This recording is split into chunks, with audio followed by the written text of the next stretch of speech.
세상이 멈춘 건 고등학교 2학년 어느 봄날이었다.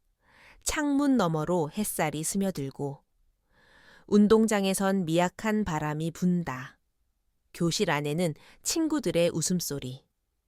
도시락에서 풍기는 반찬 냄새가 은근히 퍼지고 있었다. 한지수와 나는 나란히 앉아 김밥을 나누어 먹으며 소소한 이야기를 했다. 그날 내 인생을 송두리째에 바꿔버린 전화 한 통이 울리기 전까지는 세상이 이렇게 부서질 거라고는 상상조차 못했다. 서유진, 잠깐 교무실로 와 보렴.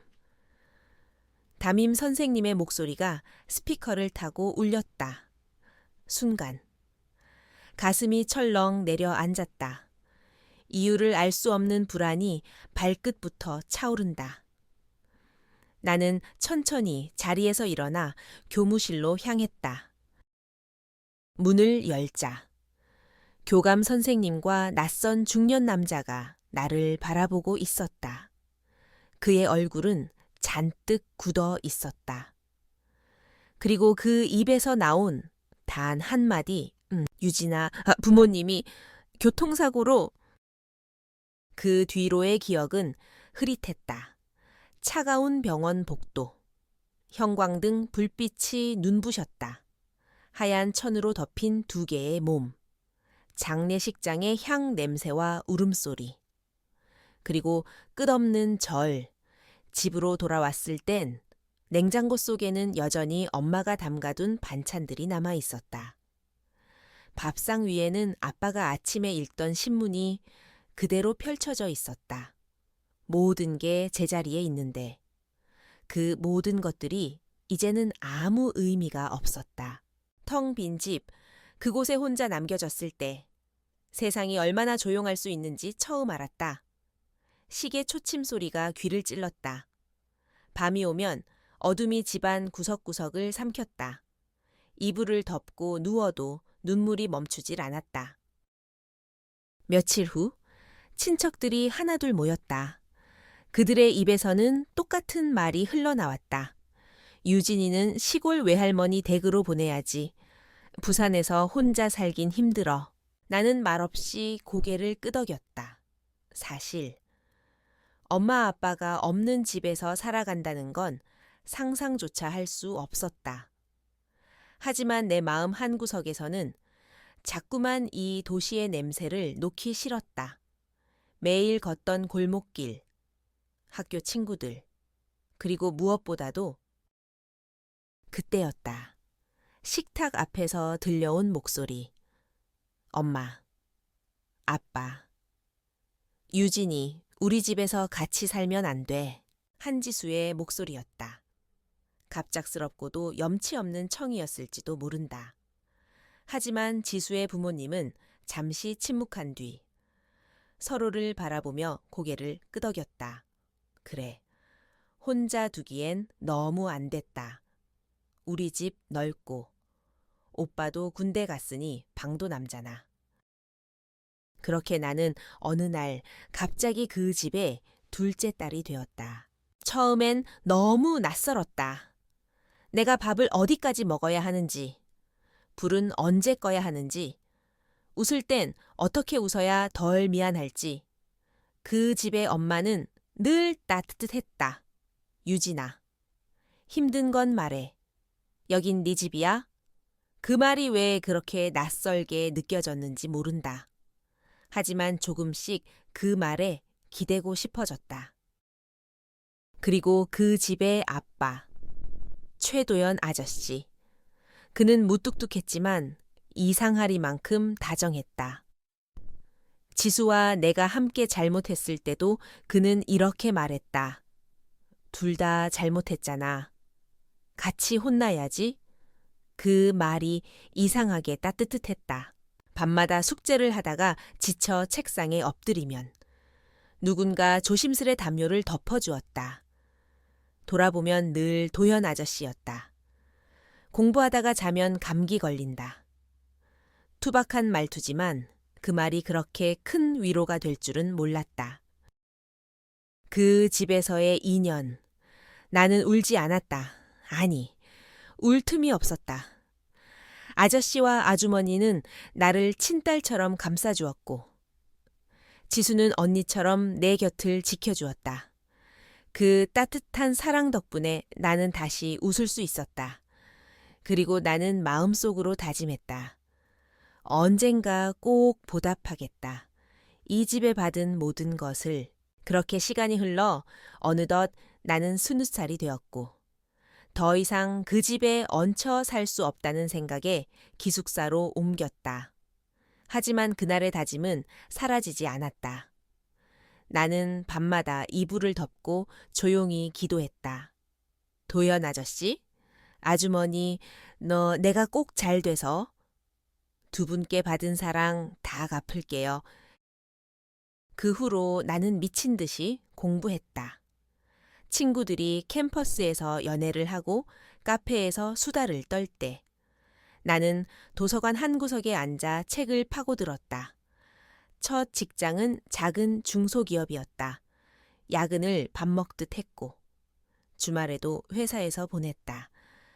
그렇게 몇 년이 흘렀고, 나는 어느새 대기업의 임원 자리에 앉아 있었다. 37살 서유진이라는 이름 앞에는 언제나 성공한 커리어 우먼이라는 수식어가 붙었다.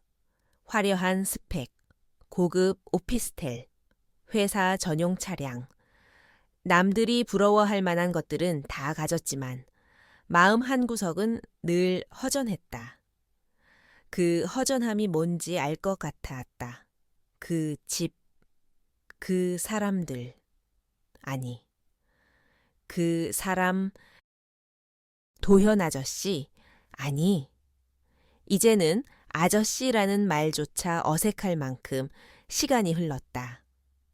그럼에도 불구하고 나는 그를 떠올렸다. 유진아, 너 참 잘 컸다. 그의 목소리가 귓가에 맴돌았다. 그리고 나는 결심했다. 이제 그 다짐을 지킬 때가 왔다.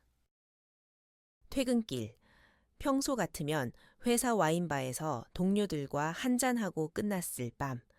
하지만 오늘은 아니었다. 백화점으로 발길을 돌렸다. 어머니에겐 요즘 유행하는 가방, 아버지에겐 고급 셔츠와 니트, 그리고 식탁 위에 올릴 한우 선물 세트까지. 하나하나 고르며 묘한 긴장감이 스며들었다. 손끝이 살짝 떨렸다. 차 안에서 내비게이션을 켜고 주소를 입력했다. 오랜만에 듣는 익숙한 골목 이름. 한지순의 집, 아니, 이제는 그 집으로 가는 길. 밤 8시 무렵 골목길에 들어섰다. 변한 게 거의 없었다. 오래된 담벼락, 담쟁 이덩굴, 낮은 대문, 현관 앞 불빛이 따뜻하게 깜빡이고 있었다. 나는 잠시 심호흡을 하고 초인종을 눌렀다. 띵동 문이 열리자. 가장 먼저 나를 맞이한 건 그였다. 오, 유진이 왔구나. 낮고 부드러운 목소리. 순간. 심장이 쿵 하고 내려앉았다. 아저씨? 아니. 도현 선생님. 그의 얼굴엔 세월의 흔적이 고스란히 남아있었다. 깊어진 눈가 주름. 은빛으로 물든 머리카락. 하지만 그 눈빛만큼은 예전 그대로였다. 아니, 어쩌면 더 깊어졌다. 어서 와. 이런 날 올 줄 몰랐네. 그는 내 손에서 선물 꾸러미를 받아들며 환하게 웃었다. 그 웃음이 왜 그렇게 낯설면서도 그리웠는지 모른다. 그리고 그 순간, 내 두 번째 인생이 조용히 시작되고 있었다. 현관문을 들어서자. 오랫동안 잊고 있던 공기가 나를 감쌌다. 묘하게 따뜻하고 익숙한 냄새였다. 장롱에서 풍기는 세제향. 오래된 나무 바닥에서 나는 은은한 냄새. 그리고 어릴 때 밤마다 맡던 된장국 향이 겹쳐 떠올랐다. 순간 목이 메었다. 어서 와, 유진아. 그의 목소리가 등 뒤에서 울렸다. 돌아보니 도현 아저씨가 선물 봉투를 내려놓고 내 코트를 받아 걸고 있었다. 손길이 여전히 조심스러웠다. 마치 나를 깨질까봐 두려워하는 듯했다. 어머니는요, 나는 애써 평정심을 유지하며 물었다. 안방에 계셔. 요즘 무릎이 안 좋아서 일찍 누우셨어. 그의 목소리는 낮고 부드러웠다. 그 말에 안도하면서도 묘한 긴장감이 가슴 속에서 꿈틀거렸다. 거실은 예전 그대로였다. 벽에 걸린 가족 사진, 졸업식 날 찍었던 내 모습까지 그대로였다. 그때 나는 교복을 입고 환하게 웃고 있었다. 도연 아저씨의 어깨에 기대 서 있는 소녀. 사진 속의 나는 아직 아무것도 모르는 얼굴이었다. 참, 이거 네가 좋아할지 모르겠네. 그가 주방에서 작은 트레이를 가져왔다. 차와 함께 놓인 접시엔 밤에 먹기 좋은 과자들이 있었다. 아저씨 손수 만드신 거예요. 내가 놀란 눈으로 묻자 그는 허허 웃으며 대답했다. 가끔 해. 손이 심심하니까. 그의 웃음이 이상하리만큼 내 마음을 흔들었다. 예전에도 이렇게 웃었을까? 아니었을 거야. 그때는 내가 너무 어려서 이런 걸 느끼지 못했겠지. 나는 소파에 앉았다. 그가 마주 앉았다. 테이블 위에는 따뜻한 차에서 김이 피어 오르고 있었다. 그의 손이 찻잔을 내 앞에 밀어줄 때 순간 손등이 스쳤다. 아주 잠깐이었지만 심장이 두근거렸다. 왜 이렇게 긴장되는 걸까? 요즘은 어때? 많이 바쁘지? 그가 물었다. 네. 회사가 좀 정신없어요? 그래도 책임감도 생기고? 대단하네. 네가 이렇게 커서 임원이라니? 유진이는 참 착실하게 컸어. 그 말에 나는 괜히 고개를 숙였다. 마음 한구석이 간질거렸다. 칭찬 한마디에 이렇게 흔들릴 줄이야. 밤이 깊어지자 그는 조용히 말했다. 오늘은 자고 가. 지수도 늦게 들어올 거야. 방 그대로 있어. 나는 잠시 망설였지만 고개를 끄덕였다. 솔직히 말해. 조금은 그랬다. 이 집에서 다시 하룻밤을 보내고 싶었다. 그는 2층 방 문을 열어주었다. 불편하면 말해. 그 방은 내가 기억하는 그대로였다. 창가에 놓인 작은 책상, 오래된 나무 프레임 침대, 이불에서 햇볕 냄새가 났다. 나는 코끝이 찡해졌다. 손끝으로 책상 위를 쓸자 먼지가 살짝 묻었다. 그때 그대로네요. 내가 나지기 말하자. 그는 조용히 웃었다. 네가 쓰던 자리니까. 지우지 않았어. 그 말이 왜 그렇게 가슴 깊숙이 파고드는지 알 수 없었다. 편히 쉬어. 그가 돌아서려 할 때 나는 무심코 물었다. 아저씨는 요즘 잘 지내세요. 그는 잠시 멈췄다. 그리고 고개를 살짝 돌려 미소 지었다. 그럭저럭 네가 행복하다면 나도 그걸로 됐어. 그 말에 심장이 서늘하게 떨렸다. 나는 아무 말도 하지 못한 채 그가 문을 닫고 나가는 모습을 바라봤다. 불을 끄고 침대에 누웠지만 쉽게 잠이 오지 않았다.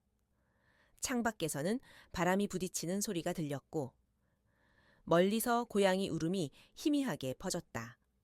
나는 얇은 이불을 가슴까지 끌어올리며 숨을 고르게 했다. 그런데 거실에서 나는 발소리가 점점 가까워졌다. 느린 걸음, 내 방문 앞에 멈췄다. 숨이 멎을 듯했다. 심장이 미친 듯이 뛰었다. 조용히 문이 열리는 소리가 났다. 희미한 거실 조명이 문틈 사이로 스며들었다. 그리고 그 그림자가 들어왔다.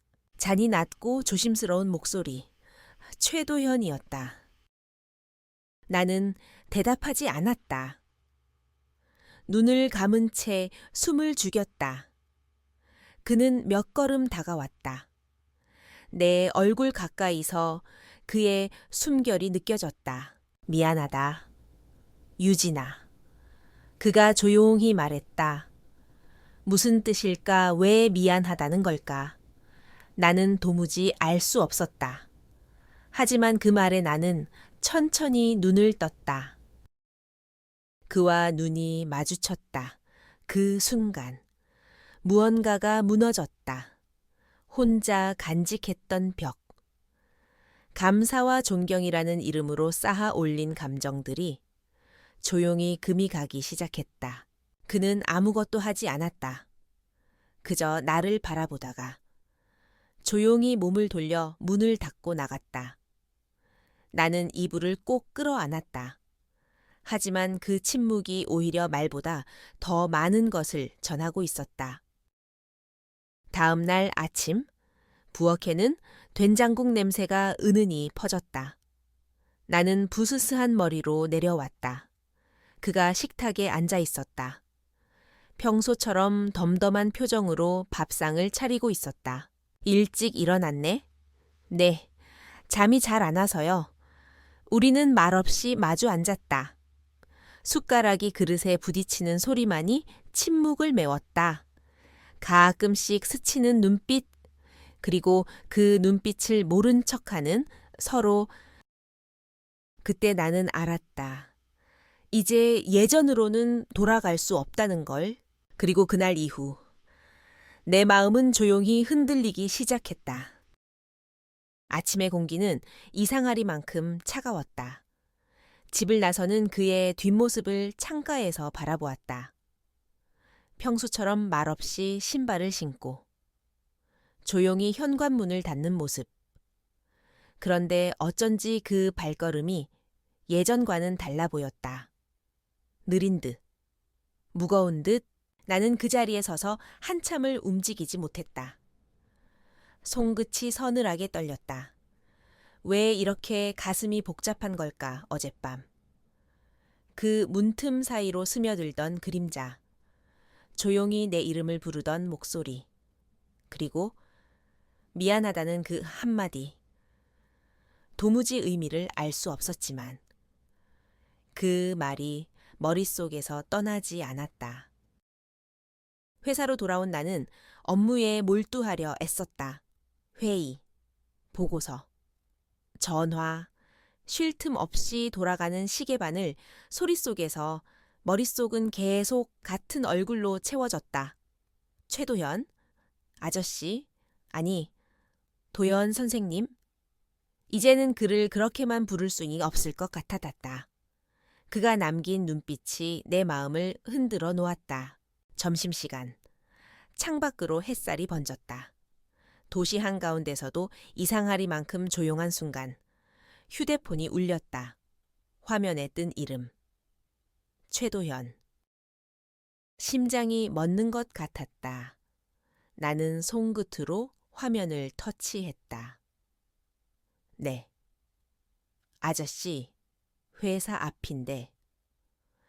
혹시 잠깐 볼 수 있을까? 그의 목소리는 평소처럼 낮고 차분했지만 어딘가 망설임이 묻어 있었다. 회사 근처의 작은 카페. 그는 이미 자리에 앉아 있었다. 검은 니트와 단정한 셔츠. 그리고 은빛이 섞인 머리카락이 햇빛에 반짝였다. 이상하게 그 모습이 낯설 만큼 아름다웠다. 왔구나. 그가 자리에서 일어나 의자를 당겨주었다. 나는 조용히 앉았다. 손끝이 떨렸다. 테이블 위에는 종이 상자가 놓여 있었다. 이게 뭐예요? 내가 묻자. 그는 멋쩍은 듯 웃었다. 그냥 옛날 생각나서. 상자 안에는 오래된 향초 하나. 그리고 손으로 정성스럽게 접은 종이학이 가득 들어 있었다. 나는 놀라서 그를 바라봤다. 이걸 언제부터 그냥 네 생각나는 날마다 조금씩. 그의 목소리는 낮았고 눈빛은 깊었다. 나는 종이학 하나를 꺼내 펼쳤다. 그 안에는 짧은 글귀가 적혀 있었다. 유진아, 오늘은 네가 웃기를 바란다. 또 다른 종이학에는 이렇게 쓰여 있었다. 넌 누구보다 강하고 누구보다 예쁘다. 눈물이 왈칵 쏟아질 것 같았지만 애써 삼켰다. 손끝이 종이 위를 따라 미세하게 떨렸다. 아저씨, 왜 이런 걸... 그는 잠시 나를 바라보다가 조용히 대답했다. 네가 힘든 날이 많았잖아. 그때 못해준 것들이 마음에 남아서... 순간 숨이 막혔다. 이 사람은 왜 이렇게 나를 흔드는 걸까? 그동안 쌓아 올린 벽들이 조용히 무너져 내리는 소리가 들렸다. 우리는 말없이 커피를 마셨다. 카페 안에는 잔잔한 음악이 흐르고 햇살이 테이블 위에 부드럽게 내려앉았다. 그의 손이 테이블 위로 조용히 움직였다. 그리고 내 손등에 닿았다. 아주 조심스럽게, 마치 우연인 듯. 그러나 우연이 아닌 그 손길. 나는 숨을 멈췄다. 심장이 요동쳤다. 그 온도는 너무 따뜻해서 도망칠 수도, 거부할 수도 없었다. 잠시 후, 그는 손을 거두었지만 이미 내 안에 남은 떨림은 사라지지 않았다. 그날 밤, 집으로 돌아와 나는 가방을 열었다. 종이학이 담긴 상자가 조용히 흔들렸다.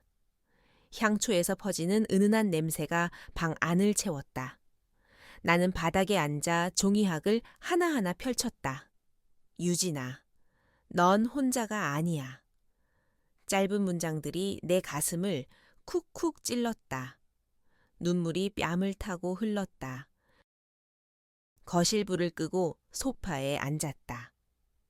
창밖에는 늦은 봄비가 조용히 내리고 있었다. 휴대폰이 울렸다.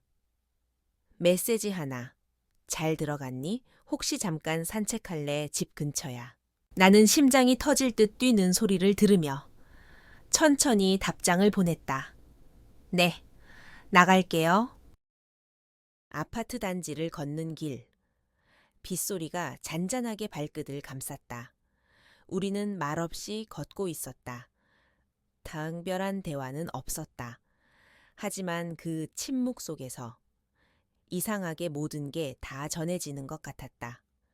그의 어깨와 내 어깨 사이에 흐르는 공기가 설명할 수 없는 온도를 띠고 있었다. 한참을 걷던 그는 벤치에 앉았다. 나도 옆에 앉았다. 빗물이 떨어지는 소리와 함께 그의 낮은 목소리가 들려왔다. 가끔 네가 내 딸이었으면 좋겠다고 생각한 적도 있었어. 나는 숨을 멈췄다. 그리고 고개를 돌려 그를 바라봤다.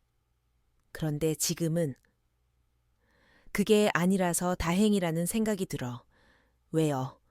그는 조용히 나를 바라보았다.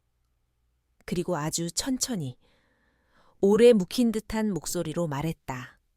딸이었다면 널 이렇게 바라보면 안 되니까. 순간 세상이 고요해졌다. 빗소리마저 멀어졌다. 나는 말없이 그를 바라봤다. 그리고 아주 작은 고개 끄덕임으로 내 마음을 드러냈다. 그가 조심스럽게 내 손을 잡았다. 그 손끝에서 오래된 그리움과 설명할 수 없는 감정이 전해졌다. 심장이 미친 듯이 뛰었지만 나는 도망치지 않았다. 그 순간 나는 알았다. 이 감정은 더 이상 감사가 아니다. 퇴근길. 유난히 빗방울이 굵어졌다. 창밖 유리에 부딪히는 빗소리가 고요하게 심장을 두드렸다. 나는 운전대를 잡은 채 깊은 숨을 내쉬었다. 오늘따라 회사 건물 앞 넌사인이 희미하게 번져 보였다. 하루 종일 머릿속을 떠나지 않은 건 그의 얼굴이었다. 벤치에서 내 손을 잡던 순간 낮고 깊은 목소리. 이 딸이었다면 널 이렇게 바라보면 안 되니까. 그 말이 내 가슴 어딘가를 찢어 놓았다. 집에 도착하자 가장 먼저 불을 켜지 않았다. 어둠 속에서 잠시 멈춰 섰다. 그리고 문득 핸드폰을 들었다. 손끝이 미세하게 떨렸다. 긴 문장을 쓰려다 지우고 결국 단 한 줄만 남겼다. 오늘 혹시 시간 괜찮으세요? 저희 집에 와 주시면 좋겠어요. 보내고 난 후 심장이 미친 듯이 뛰었다. 답장은 오지 않았다. 하지만 나는 이미 알고 있었다. 그는 올 거라는 걸. 나는 천천히 집안을 정리했다. 소파 위에 흩어진 쿠션을 곱게 정리하고 테이블 위에는 와인잔 2개를 꺼냈다. 조명은 가장 은은한 노란 불빛으로 낮췄다. 향초에 불을 붙이자. 라벤더 향이 공기 속으로 퍼졌다. 오래된 재즈 선율이 라디오에서 흘러나왔다. 그 순간 마치 누군가가 속삭이는 것 같았다. 이제 돌아갈 수 없어. 거울 앞에 섰다. 머리를 자연스럽게 풀어내리고 얇은 니트 위에 가벼운 가디건을 걸쳤다. 평소 회사에서 입는 차가운 옷차림이 아니었다. 그저 편안해 보이길 바랐다. 하지만 심장은 전혀 편안하지 않았다. 띵동 현관 벨이 울렸다. 순간 심장이 멎는 것 같았다. 문 앞에서 나는 잠시 숨을 골랐다. 그리고 조용히 문을 열었다. 그는 서 있었다. 어둠 속에서도 빗물이 묻은 남색 셔츠와 단정한 슬랙스가 선명했다. 머리카락 끝에서 빗물이 뚝뚝 떨어졌다. 그의 눈빛이 나를 비쳤다. 그 익숙한 눈동자 속에는 설명할 수 없는 온기가 담겨 있었다. 갑작스러웠죠? 내가 조심스레 웃으며 말하자. 그는 천천히 고개를 저었다. 아니야. 오면서 많이 망설였어. 그 말에 나는 숨을 삼켰다. 그리고 문을 활짝 열었다. 들어오세요. 그가 들어오자 공간의 공기가 바뀌었다. 빗소리가 창밖에서 여전히 이어지고 있었고 방 안에는 향초의 은은한 빛과 재즈의 낮은 선율이 흐르고 있었다. 그는 젖은 머리를 손으로 훑었다.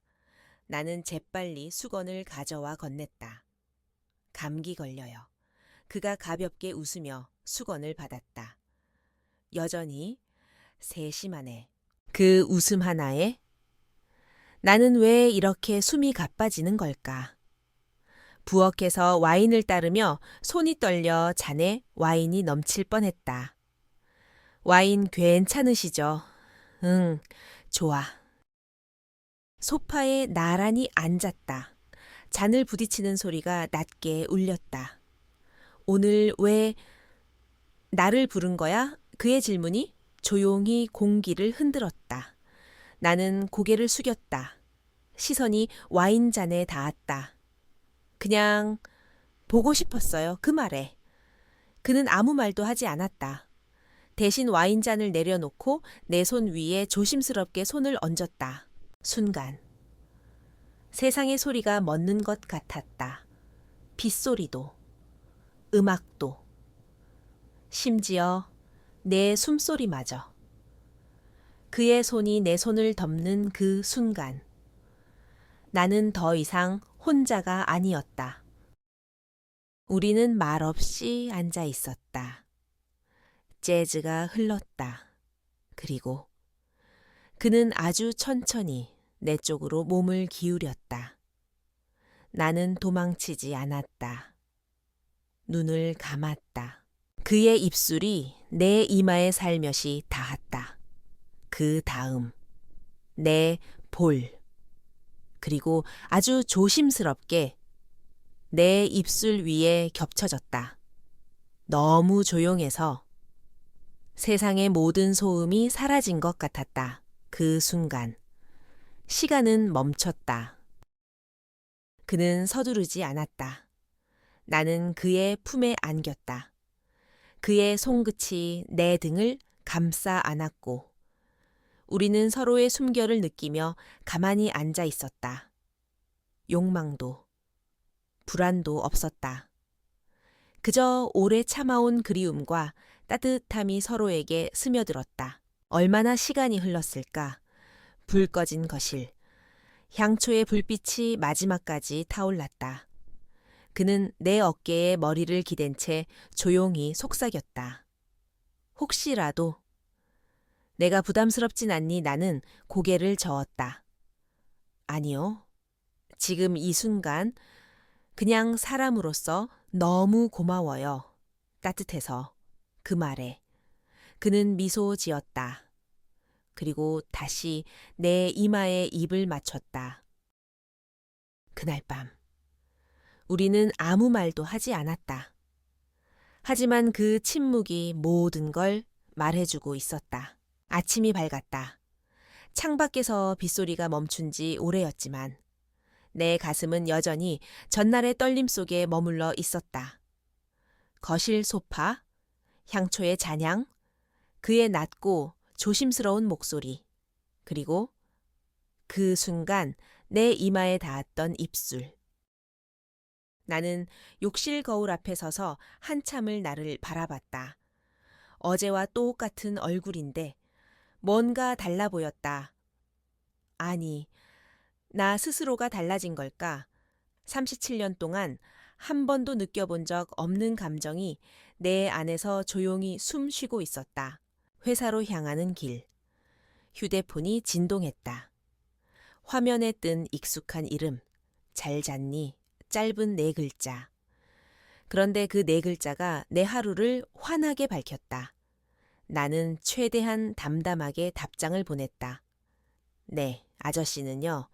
잠시 후 도착한 답장. 나도 오늘 하루 힘내자. 짧은 문장. 단순한 인사. 하지만 그 안에는 말로 다 할 수 없는 온기가 있었다. 나는 차창 밖으로 스치는 풍경을 바라보며 조용히 미소 지었다. 하루 종일 업무는 산더미였지만 머릿속 한 구석은 늘 그에게 붙잡혀 있었다. 회의실에서 누군가 보고를 하는 동안 나는 몰래 휴대폰을 확인했다. 아무 메시지도 없었다. 이상하게 그게 서운했다. 이런 감정, 나답지 않았다. 퇴근 후 나는 무의식적으로 집 근처 마트를 들렀다. 사실 살 게 없었는데 손에는 과일과 와인 한 병이 들려 있었다. 혹시라도 오늘 그런 생각이 머릿속을 스쳤다. 현관을 열자. 조용한 집이 나를 맞았다. 나는 가방을 내려놓고 거실을 정리했다. 소파 위에 쿠션을 곱게 놓고 테이블 위에는 와인잔 2개를 꺼냈다. 그리고 라디오를 켰다. 낮고 느린 재즈가 흘러나왔다. 향초에 불을 붙였다. 방 안에 퍼지는 라벤더 향기. 나는 소파에 앉았다. 그리고 기다렸다. 휴대폰을 손에 쥔 채. 몇 번이나 화면을 켰다 껐다. 문자가 오지 않았다. 시계 초침 소리가 유난히 크게 들렸다. 오늘은 오지 않겠지. 그럼에도 나는 자리를 뜨지 않았다. 밤 10시가 넘어서야 나는 향초에 불을 껐다. 괜히 웃음이 났다. 왜 이렇게까지 바보 같을까? 그런데 이상하게도 행복했다. 기다린다는 사실만으로도, 그가 언젠가 올 거라는 막연한 믿음만으로도 그날 밤 침대에 누워 휴대폰을 다시 확인했다. 메시지 하나. 오늘은 못 가. 미안하다. 나는 천천히 답장을 보냈다. 괜찮아요. 조심히 쉬세요. 짧은 문장이었지만 보내는데 1분이 걸렸다. 손끝이 떨렸다. 다음 날 아침 9시 출근 준비를 하던 중 휴대폰이 울렸다. 잘 지내고 있지. 그 짧은 문장 하나가 또다시 내 하루를 빛나게 했다. 나는 미소를 지으며 답장을 보냈다. 네, 아저씨도요. 며칠 뒤 주말 오후 엄마와 함께 장을 보러 간다는 명목으로 그 집에 들렀다. 지수는 여전히 바빴고 아주머니는 반갑게 나를 맞았다. 주방에서 이것저것 챙기던 그는 마당에서 정원을 가꾸고 있었다. 햇빛이 그의 어깨에 내려앉았다. 유진아, 도와줄래? 그의 목소리가 울렸다. 나는 말없이 장갑을 끼고 그의 옆에 섰다. 함께 물을 뽑고 흙 묻은 손을 씻으며 그는 웃었다. 넌 예전이랑 변한 게 하나도 없어. 그 말에 심장이 쿵 내려앉았다. 나는 그를 바라보다가 조심스레 입을 열었다. 아저씨? 가끔은 그때 그 시절로 돌아가고 싶어요. 그는 아무 말도 하지 않았다. 대신 내 손등 위로 조용히 떨어진 물방울을 닦아주었다. 아주 천천히, 부드럽게 그 손길이 왜 이렇게 뜨거운지 나는 알 수 없었다. 그날 밤 나는 거울 앞에 앉아 오랫동안 내 얼굴을 바라봤다. 이 감정 옳은 걸까? 세상은 이 사랑을 허락하지 않을 거다. 하지만 내 마음은 이미 너무 멀리 와 있었다. 며칠 후 나는 그의 집 근처 슈퍼마켓에서 그를 마주쳤다. 퇴근 후라. 그는 캐주얼한 옷차림에 머리가 약간 헝클어져 있었다. 그는 나를 보자 놀란 듯 웃었다. 유진아. 나는 괜히 웃었다. 아저씨도 장 보러 오셨어요. 응. 집에 김치가 떨어져서. 우리는 잠시 같은 통로를 걸었다. 송그치 카트 손잡이에 닿을 때마다 심장이 두근거렸다. 서로 아무 말도 하지 않았지만 눈빛이 모든 걸 말하고 있었다. 집에 돌아오는 길, 나는 확신했다. 나는 이 사람을 사랑한다. 그 사랑은 조용하지만 거스를 수 없는 힘을 가지고 있었다. 며칠 동안 우리는 서로의 부재 속에서만 대화를 이어갔다. 오늘 하루 잘 보냈니? 네. 아저씨는요? 짧은 문장, 단순한 안부. 하지만 그 안에 스며든 감정은 너무 깊었다. 그러던 어느 날 오후 회의가 끝나갈 즈음 휴대폰이 진동했다. 회사 근처인데 혹시 시간 돼 순간 심장이 요동쳤다.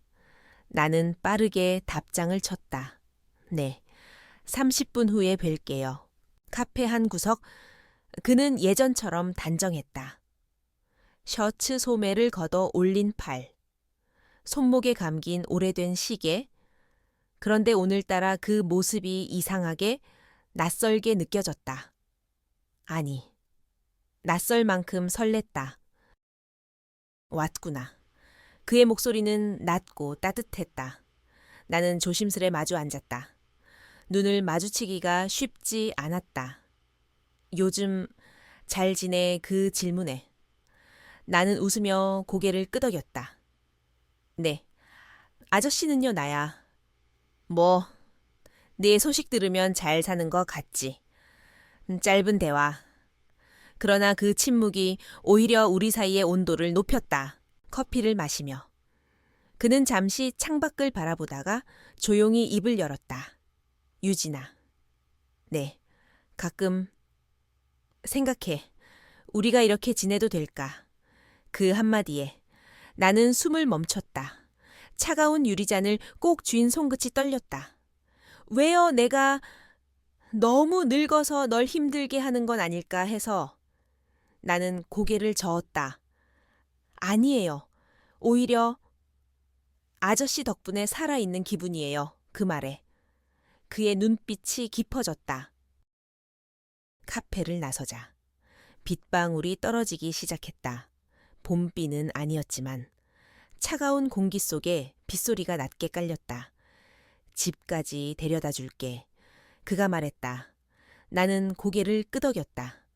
차 안에서 우리는 거의 말을 하지 않았다. 대신 라디오에서 흘러나오는 옛 가요가 공기를 메웠다. 집 앞에 도착했을 때 나는 문득 입을 열었다. 아저씨, 잠깐만 들어올래요? 그는 잠시 나를 바라보았다. 그리고 조용히 고개를 끄덕였다. 거실은 어제와 비슷했다. 낮은 조명, 부드러운 음악, 향초에서 퍼지는 라벤더 향. 나는 부엌에서 와인을 꺼냈다. 손끝이 미세하게 떨렸다. 왜 이렇게 숨이 가빠지는 걸까? 그는 소파에 앉아 나를 바라보고 있었다. 그 시선이 등을 타고 내려왔다. 나는 와인 2잔을 쟁반에 올려 가져왔다. 잔을 내려놓는 순간 그의 손이 내 손끝을 스쳤다. 짧았지만 강렬했다. 우리는 나란히 앉았다. 잔을 부딪히는 소리가 낮게 울렸다. 유진아, 네, 이 관계 정말 괜찮을까? 그 질문은 예상했지만 대답할 준비는 되어 있지 않았다. 나는 잠시 눈을 감았다. 그리고 아주 낮은 목소리로 말했다.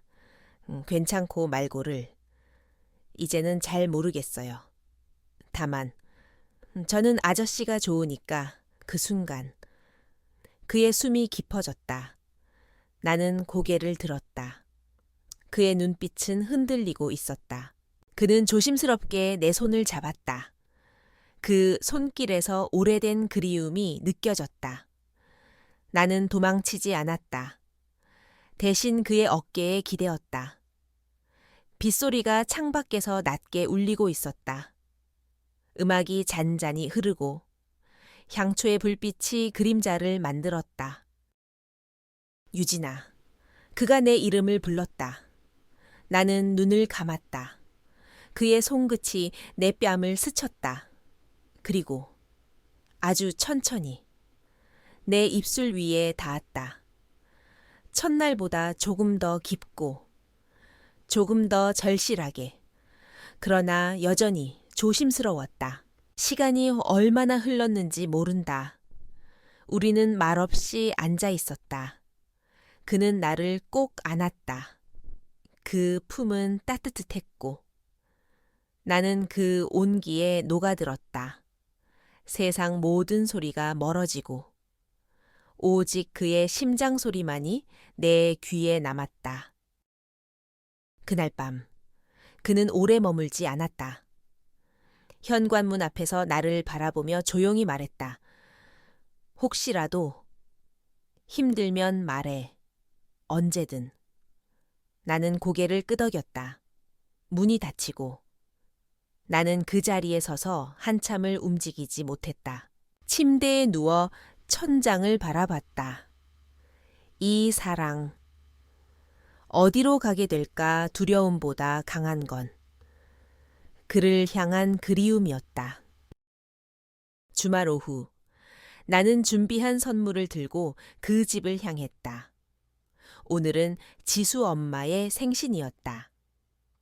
네모난 상자에 담긴 고급 가방과 직접 쓴 편지, 현관 앞에 서서 초인종을 누르기 전 심장이 이상하게 빠르게 뛰었다. 띵동 문이 열리자 환한 미소의 아주머니가 나를 맞았다.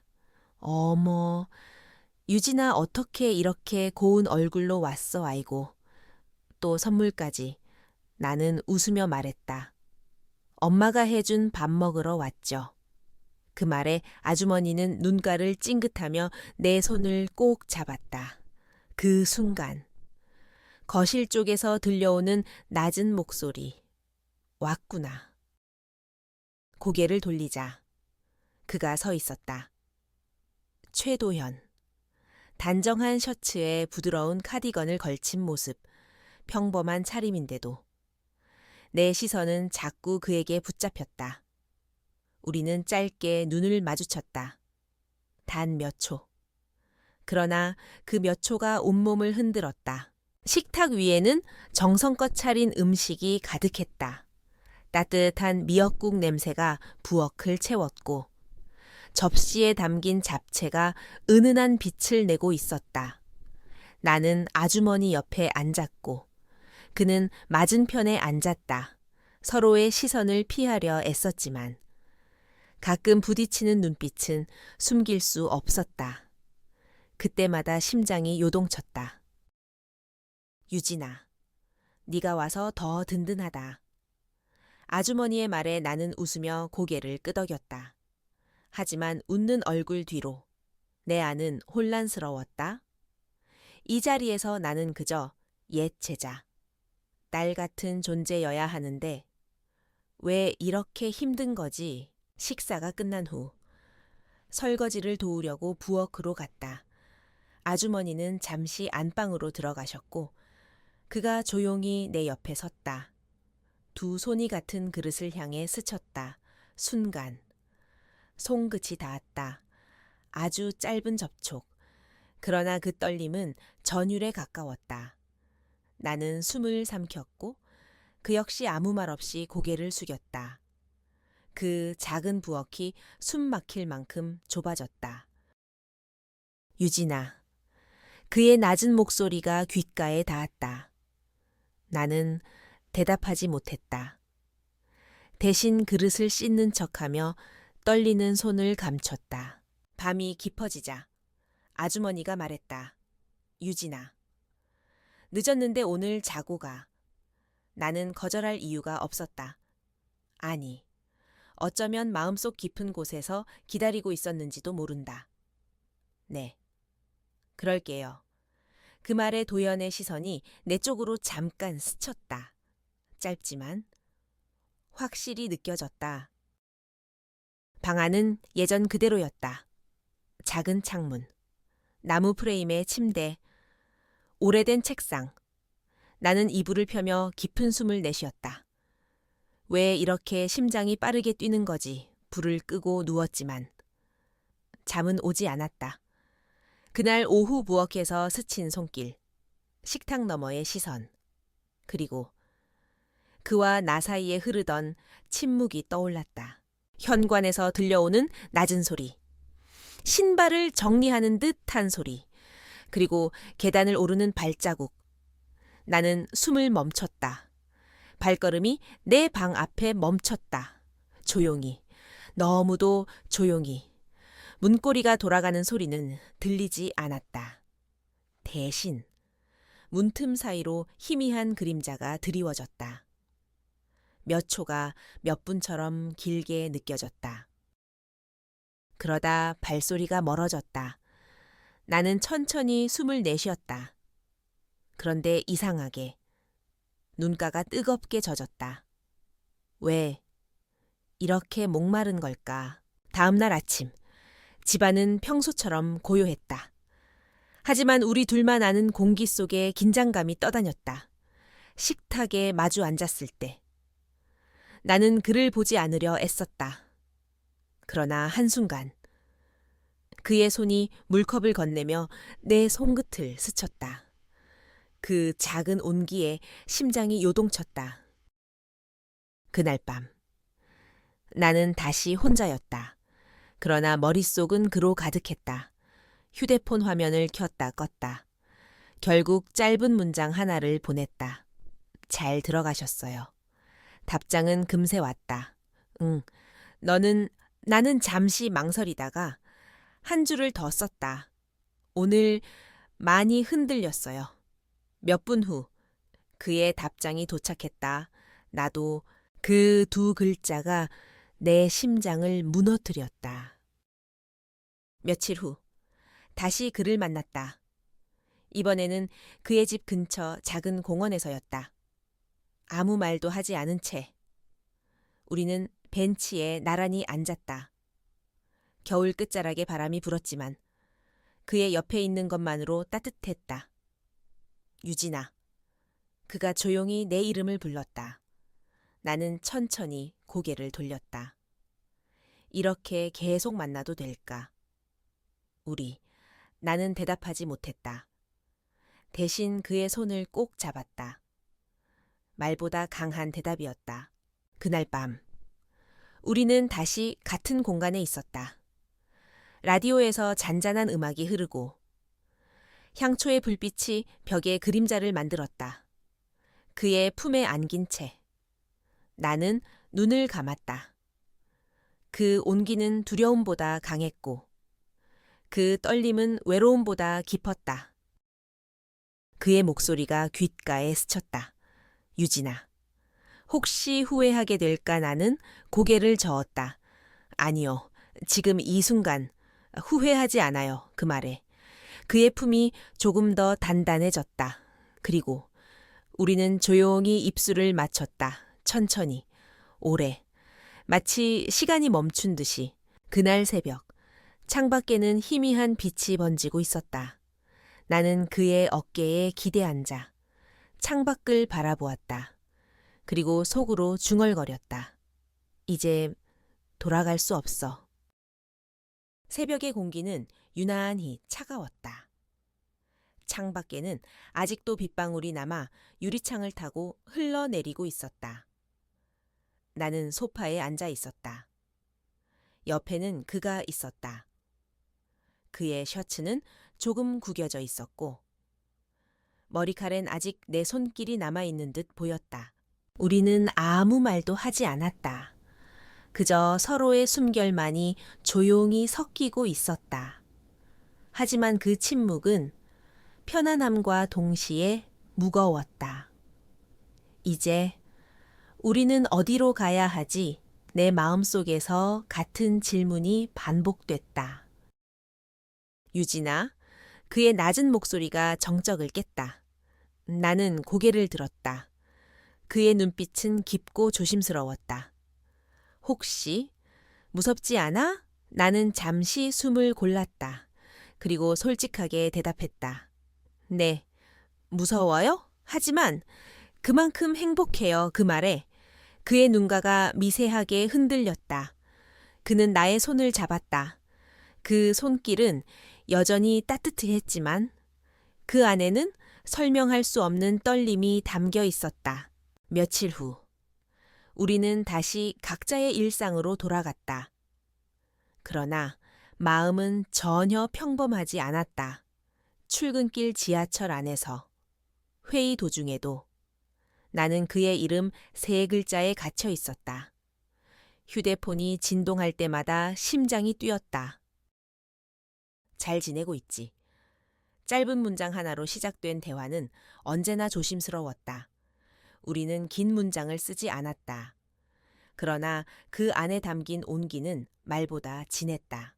밤이 되면 나는 습관처럼 소파를 정리했다. 테이블 위에는 와인잔 2개를 꺼내놓고 라디오를 켰다. 향초에 불을 붙이고 불빛을 낮췄다. 혹시라도 그가 올까봐 오지 않는다는 걸 알면서도 나는 기다렸다. 어느 날 그는 불쑥 나타났다. 아무 연락도 없이 현관벨이 울리고 문을 열자 그가 서 있었다. 갑자기 와서 미안해. 나는 고개를 저었다. 아니에요. 오셔서 고마워요. 그는 웃었다. 피곤한 얼굴이었지만 그 웃음 하나로 나는 다시 살아나는 기분이었다. 그날 밤 우리는 긴 대화를 나눴다. 유진아. 네. 우리가 이렇게 계속 지내면 언젠가 누군가 알게 될 거야. 나는 침묵했다. 그 말이 두려웠다. 하지만 외면할 수 없었다. 그럼 어떻게 해야 할까요? 그는 고개를 떨궜다. 모르겠다. 네가 떠날까봐. 그게 제일 무서워. 순간. 눈물이 고였다. 나는 그의 손을 꽉 잡았다. 저는 네 떠나지 않아요. 지금은? 아니에요. 그 말에. 그의 눈빛이 조금 부드러워졌다. 우리는 서로를 안았다. 말없이. 오래도록 그 품은 여전히 따뜻했지만 그 온기 속에 스며든 두려움은 사라지지 않았다. 이 사랑. 끝까지 갈 수 있을까 아니면 어느 날 갑자기 무너질까. 며칠 뒤 나는 거울 앞에 서서 나 자신을 바라봤다. 화려한 정장을 입고 매끈한 화장을 한 얼굴. 세상 사람들에게는 성공한 커리어 우먼일지 몰라도 그 앞에서 나는 여전히 19살 소녀 같았다. 그에게 처음 기대어 울던 그 밤처럼 나는 속으로 중얼거렸다. 사랑에는 나이가 필요 없다. 하지만 용기가 필요하다. 마지막으로 그의 메시지가 도착했다. 유진아, 오늘도 기다려줘서 고마워. 나는 화면을 오래 바라보다가 천천히 답장을 썼다. 네, 아저씨. 아니, 도현 씨? 저 계속 기다릴게요. 그날 밤 창밖에는 별빛이 번지고 있었다. 나는 와인잔을 들고 창가에 앉았다. 세상은 고요했지만 내 안은 여전히 폭풍 같았다. 그러나 확실한 건 하나였다. 나는 그를 사랑한다. 그리고 조용히 물었다. 이 사랑 당신이라면 계속 이어가시겠습니까?